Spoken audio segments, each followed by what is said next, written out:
Hello friends, તો તમે ક્યારે પણ મગની દાળમાં દહીં એડ કરી અને ટેસ્ટી આ રેસીપી તૈયાર કરી છે?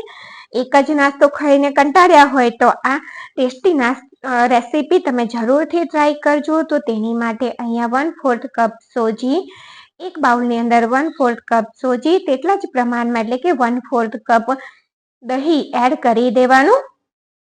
અને થોડું ખાટું દહીં હશે તો ચાલશે.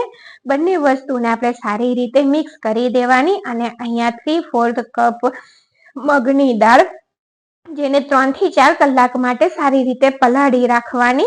ત્યાર પછી તેનું પાણી કાઢી લઈ અને આ રીતે મિક્સર જારમાં આપણે પીસી લેવાની છે. તો અહીંયા મિક્સરનો કપ નાનો છે, તો આપણે 2 વખત થઈ અને આ દાળને પીસીને તૈયાર કરીશું. ને આ દાળમાંથી થોડીક દાળ, તમે 1 ટેબલ સ્પૂન જેટલી દાળ રહેવા દેજો, એ આગળ તમને રેસીપીમાં હું બતાવું. તો અહીંયા પહેલા આપણે એમ જ તેને પીસવાની છે. ત્યાર પછી તેની અંદર 1 થી 2 ટેબલ, જો અહીંયા થોડું પીસાઈ ગયું, ત્યાર પછી અહીંથી 1 થી 2 ટેબલ સ્પૂન જેટલું પાણી એડ કરી અને તેને બિલકુલ ફાઇન પેસ્ટ તૈયાર કરી દેવાની છે. તો જો આ રીતની બિલકુલ સ્મૂથ પેસ્ટ તૈયાર કરવાની છે. એટલે થોડુંક પાણી વધારે પહેલા ના એડ કરી દેતા, તો બધી દાળને તે રીતે મેં પીસી અને તૈયાર કરી દીધું છે. પાણી જરૂર લાગે ને તેટલું જ એડ કરવાનું. આ રીતનું જો તમે બેટર જુઓ છો તેવું ઠીક રાખવાનું છે. ત્યાર પછી અહીંયા જે આપણે સોજી અને દહીંનું મિશ્રણ તૈયાર કરીને રાખ્યું હતું તે તેની અંદર એડ કરી દેવાનું છે. સોજી દહીંની અંદર એકદમ સરસ રીતે ફૂલી ગઈ છે, એટલા માટે આપણે તેને પહેલા પલાળીને રાખી હતી. તો અને વિસ્કરની મદદથી આપણે પહેલા તેને મિક્સ કરી દેવાનું. ત્યાર પછી તેને 2 થી 3 મિનિટ માટે સતત આપણે ફેટી લેવાનું છે. એટલે તે ફેટવાથી એકદમ તે ફ્લફી તૈયાર થઈ જશે બેટર. તો અહીંયા તમે જોઈ શકો છો, જો કલર પણ તેનો ચેન્જ થઈ ગયો ને એકદમ ફ્લફી તૈયાર થઈ ગયું છે. એટલે તેના ઢોકળા, મગની દાળના હેલ્ધી ઢોકળા એકદમ સરસ તૈયાર થશે. તો અહીંયા અમે 1/4 કપ છીનેલું ગાજર, 1/4 હાફ કપ ધાણા અને 1 નાના લીલા મરચાના ટુકડા એડ કર્યા છે.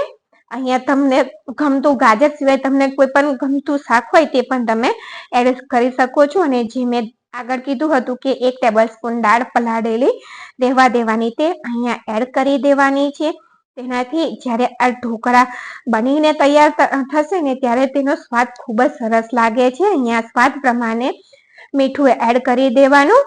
હાફ ટીસ્પૂનથી થોડું વધારે મેં મીઠું અહીંયા એડ કર્યું છે, પણ તમે તમારા સ્વાદ પ્રમાણે એડ કરજો. ત્યાર પછી અહીંયા 3 થી 4 ટેબલ સ્પૂન તેલ એડ કરી દેવાનું. 4 ટેબલ સ્પૂન તેલ, હાફ ટીસ્પૂન જીરું, આ બધી વસ્તુને સારી રીતે મિક્સ કરી લેવાની.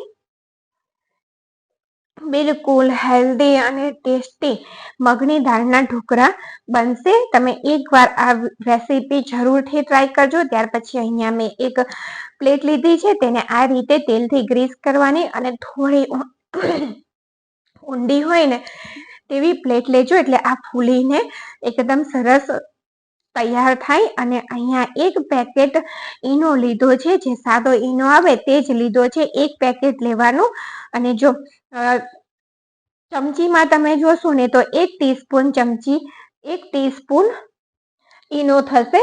ઈનાને એડ કરી દીધો અને તેને આપણે સારી રીતે એક જ બાજુ મિક્સ કરતા રહી અને ફેટી લેવાનું, મિક્સ કરી લેવાનું છે. આ એક જ બાજુ આ રીતે મિક્સ કરતા જવાનું અને એકદમ સરસ રીતે અહીંયા તમે જુઓ છો મિક્સ થઈ ગયું છે. ત્યાર પછી આ બેટરને પ્લેટ, થાળીની અંદર લઈ લેવાનું અને તેને ગાર્નિશ ઉપરથી થોડા મેં ચીલી ફ્લેક્સ નાખી અને ગાર્નિશ કરું છું. એટલા માટે મેં આગળ લીલું મરચું વધારે નથી એડ કર્યું, કારણ કે ચીલી ફ્લેક્સ પણ તીખા હોય છે. તો આનાથી લુક તેનો ખૂબ જ સરસ આવે છે. એટલે થોડા ચીલી ફ્લેક્સ અને થોડા ધાણા આ રીતે છાંટી અને આપણે ઢોકળાને બેક થવા માટે રાખી દઈશું. મગની દાળના હેલ્ધી ઢોકળા. તો જો પાણી મેં પહેલેથી ઢોકળ્યું આ રીતે ગરમ કરી લીધું છે. ત્યાર પછી તેને પ્લેટને અંદર રાખી દઈશું. તેને ઢાંકી હાઈ ગેસની ફ્લેમ ઉપર 15 મિનિટ માટે એકદમ સરસ રીતે તેને બેક કરવાનું છે. અને તે બેક થાય છે ત્યાં સુધી આપણે તેની સાથે ખાવા માટેની એકદમ ટેસ્ટી ચટપટી ચટણી તૈયાર કરી લઈએ. તો 1/4 કપ ચણાના દાળિયા અને હાફ કપ ધાણા લીધા.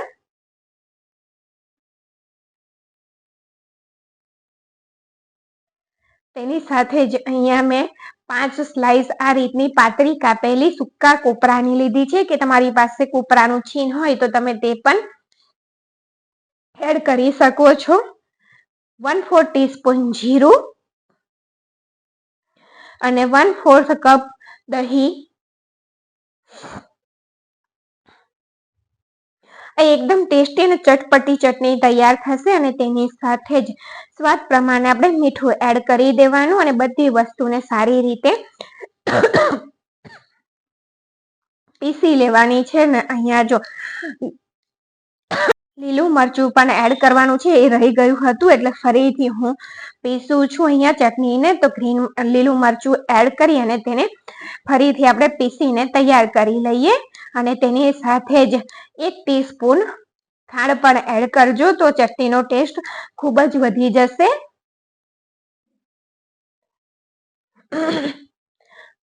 તો અહીંયા આપણી એકદમ ટેસ્ટી ગ્રીન ચટણી તૈયાર થઈ ગઈ છે. અને આ બાજુ હવે આપણે જોઈ લઈએ કે ઢોકળા પણ તૈયાર થઈ ગયા છે. 15 મિનિટ થઈ ગઈ છે, તો આપણે તેને ખોલી અને ચેક કરી લઈશું. ચપ્પુ કે પછી તમારી પાસે કોઈ પણ ટૂથપીક હોય તેનાથી આ રીતે ચેક કરી લેવાનું. તો જો ચપ્પુ બિલકુલ ક્લીન નીકળ્યું છે, તો આપણે પ્લેટને બહાર કાઢી લઈએ. તો તમે દાળ ચોખાના ઢોકળા ખાઈને જો કંટાળ્યા હોય તો આ રીતે મગની દાળના એકદમ હેલ્ધી ઢોકળા તમે બનાવજો. આનાથી તમને એસિડિટી પણ નહીં થાય અને એકદમ ટેસ્ટી બનીને તૈયાર થાય છે. જો તમને નજીકથી પણ હું બતાવી રહી છું. અને તેને થોડા ઠંડા થવા દઈએ ત્યાં સુધી અહીંયા વઘાર તૈયાર કરી દઈએ તેની પર રેડવા માટે. તો અહીંયા મેં 1.5 ટેબલસ્પૂન જેટલું તેલ લીધું છે. 1 ટીસ્પૂન રાઈને સારી રીતે કકડવા દેવાની. ત્યાર પછી લીલા મરચાના 3-4 ટુકડા, તેની સાથે મીઠો લીમડો અને સૂકા લાલ મરચા આ રીતે તોડીને મેં એક મરચામાંથી તોડીને નાખ્યા છે. તો બધી વસ્તુ થઈ ગઈ છે અને વઘાર તૈયાર થઈ ગયો છે. તો થોડો વઘાર અહીંયા આપણે આ ચટણીમાં એડ કરીશું, તેથી ચટણીનો ટેસ્ટ પણ ખૂબ જ વધી જશે. બાકીનો જે વઘાર છે એને આપણે ઢોકળા પર આ રીતે રેડી દઈશું. તો બાળકોના લંચ બોક્સમાં કે તમારે પણ સાંજે કે સવારે નાસ્તામાં બનાવવી હોય તો આ રેસીપી એકદમ હેલ્ધી અને ઝટપટ તૈયાર થઈ જાય છે. જો સાંજથી તમે બેટર તૈયાર કરી દો તો સવારે ખાલી તમારે બેક કરવાનું જ રહે છે. તો thank you for watching video જોવા બદલ. અને અહીંયા જો કટ પણ કરીને હું તમને બતાવું છું કે કેવું તૈયાર થયા છે.